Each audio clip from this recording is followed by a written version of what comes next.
Well, hi everyone, welcome back to the channel. Well, we've been at it again. We've been having a glass of wine or two, and we come up with another subject we'd like to talk about, and it's about going back to your favourite caravan spots. Juliet will explain some more. Yeah, we've come back to a site that we do like, because we like the area and we like the site, but we said sometimes that can be a good or a bad thing, and sometimes things can start changing just subtly, and then sometimes a lot, and you wonder, do you keep going back to the same sites or do you then try others? Yeah. Because we said there's a few that have actually some rules now, and one of them is which seems really strange to me, is that they have a big objection to Rotary Drives, which I cannot understand. It's better for the environment. What is it that they think they look untidy? I don't know. It does My puzzle underpants them. look rather attractive on a line, I'll tell you for nothing.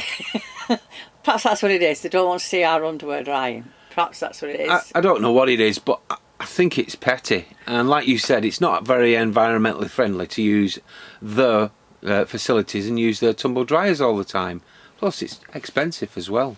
But I said another one we've come across, actually, at one of our sites that we used to go a lot, and is no windbreaks. Now, if you have pets or young children, windbreaks are great, because they said you can put them in front of your awning. It just gives you that bit of space where your dog's not going to run out or your child's not going to run out. And it just seems strange that they don't like them.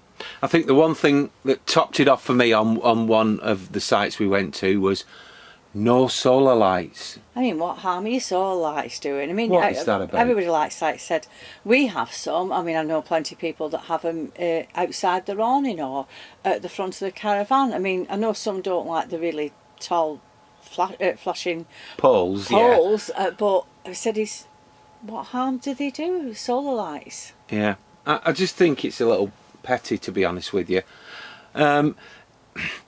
The other thing is, I mean, as prices go up, you think, right, well, that's fine, yeah, I accept the price hike.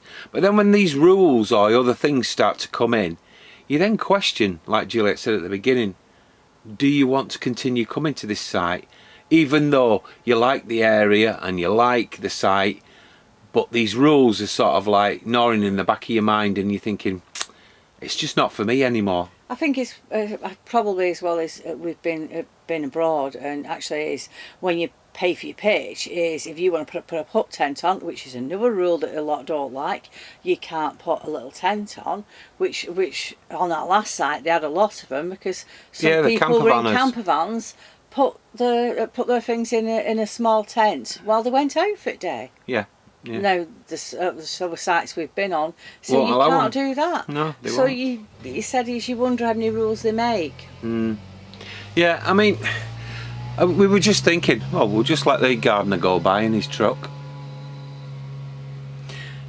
As we say, we were thinking, just wondering, have you got a regular site that you go to, and has there been any changes that might want to you consider you're moving on to another? Let us know in the comments what you think, especially about rotary dryers. We'd love to hear about that. Yes, that would please. be really interesting. And if you've got about a caravan park, explain to us why you don't want them. That'd be even better. But other than that, that's the end of our little chat. Thank you very much for watching. I do hope you'll join us again real soon, but in the meantime, bye for now. Bye.